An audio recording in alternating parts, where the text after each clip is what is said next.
Okay, for number 71, we see we have this problem. This is section 1.3, by the way. Limit as x approaches 0, sine squared x over x. Now, just to be sure that you realize what they're saying here, and I have to do this just because I don't know how people do it if they don't do this.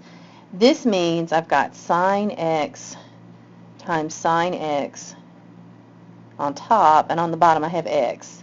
Now, one of these right here, if you remember on page 65, I believe it is, they tell us that the limit as x approaches 0 of sine x over x is 1. So if you look at, we can look at it this way. We can look at it as we have two different functions. I can look at the one that's in blue as a function, and then this sine x is another separate function. So I don't know if you remember, we had some rules on taking limits. The rule was that the limit as x approaches some number c of f of x times g of x. And that's what we're going to do. We're going to think of these as one of them as a function f of x, and one is a function g of x. Just means take the two limits and multiply by each other. That was one of the first theorems they gave us in this section. So like if f of x was L, limit was L, and g of x, the limit was M, you would just say it's just L times M. So what we're going to say is, okay, we're going to multiply the two limits together. Limit x approaches 0 of sine x over x times the limit as x approaches 0 of sine x. Okay, so now all of this first limit right here, that's just 1, and limit as x approaches 0 of sine x, we're going to evaluate sine x at 0. Do you remember our unit circle? If x is 0, that means we're talking about 0 degrees.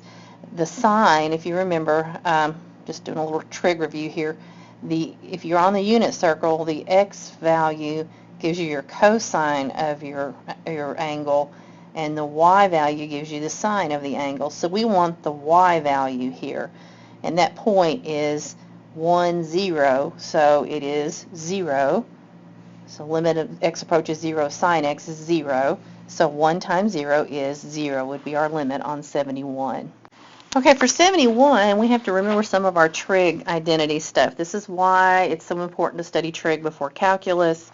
If you look at 75, we don't have anything that tells us how to do this. And if you take the cotangent of pi halves, it's either 0 or undefined, one of those two. So we've got to rewrite this. I'm not going to angst about which one it is, because either way we couldn't take this limit. So what I'm going to do is this. I'm going to rewrite the limit. I'm going to take this interior, the function part, and say, okay, let me rewrite. Remember how we always did this in trig? We always rewrote cotangent in terms of sine and cosine. Well, this is the same thing as saying cosine times 1 over cotangent. Isn't 1 over cotangent, though, just the tangent? Okay, so there's one little identity we have to do there. But now we can rewrite tangent in terms of sine and cosine, and tangent was sine x over, can't get that x fit in there, but you know it's there, over cosine x. When I rewrite it, this happens. Those cancel out, and so I'm just left with that this function is the same, it's going to have the same limit as the function sine of x. So what I'm going to do now is just take the limit of that. I just basically just simplified that function, and it turned out to be sine of x. Okay? So, let me see. I'm going to come over here to my unit circle again from trig.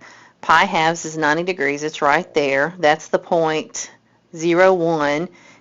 Your cosine value is your x value on the unit circle. Your sine value is the y value on the unit circle. So what is the sine of pi halves, or 90 degrees? It's just 1, and you're done. A lot of trig here that we're having to remember.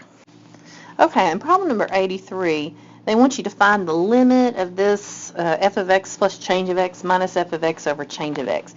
In a few weeks, you're going to recognize that this is how we get to finding the slope of a function, which is the derivative.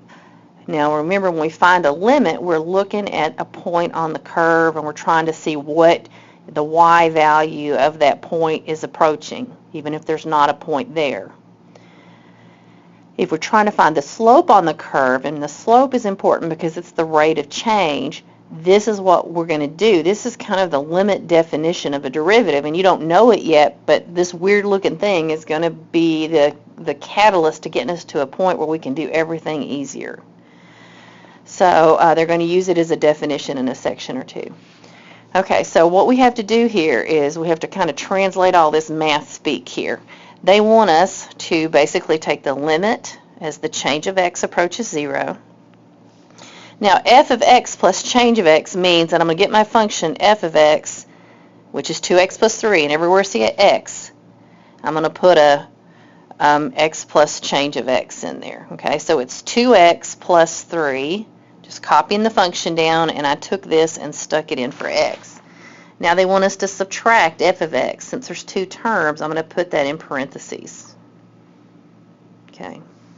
Now on the bottom, we just have the change in x.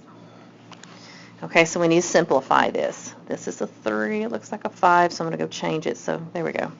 All right, so now I'm going to have to do, all I got to do now is simplify and then take the limit. Okay, I'm going to distribute, that's 2x plus 2 change in x plus 3 minus 2x minus 3 all over the change in x. Okay, now some stuff's going to cancel out, so let's just mark it off here. This 2x and this minus 2x are going to add up to 0, so we can get rid of them. This plus 3 and this minus 3, they add up to 0, so we can get rid of them. So if you look what I've got left, all I've got is the limit as the change in x approaches 0 of 2 times the change in x. Everything else went away, and all we have is the change of x on the bottom. So now that change of x and that change of x, it looks very strange, but it canceled out, and we're left with 2. So the limit as the change of x approaches 0 of 2 is just, let me write it, it's just 2. This is one of the properties that was in the very first page of this section. If you've got a number there and you're taking a limit, if you think about it, all this is saying is you've got a horizontal line through 2. So it doesn't matter what value you pick, you're going to get a value of 2 for that function, because if you've got a horizontal line, that means every x has that value. That's all this really means. The limit of a constant is the constant back. And so this basically is going to help us be able to look at something like this function that I'm circling in blue up here and go, oh, all I'm going to do is take the derivative and I'll get 2. And we kind of know already, this is the equation of a line, so we know what the slope is. The slope is 2. So a limit approximates the value of the function, but when I take the slope formula and take a limit and use my slope formula, I would expect to get the slope out, and that's what I got, was the slope out.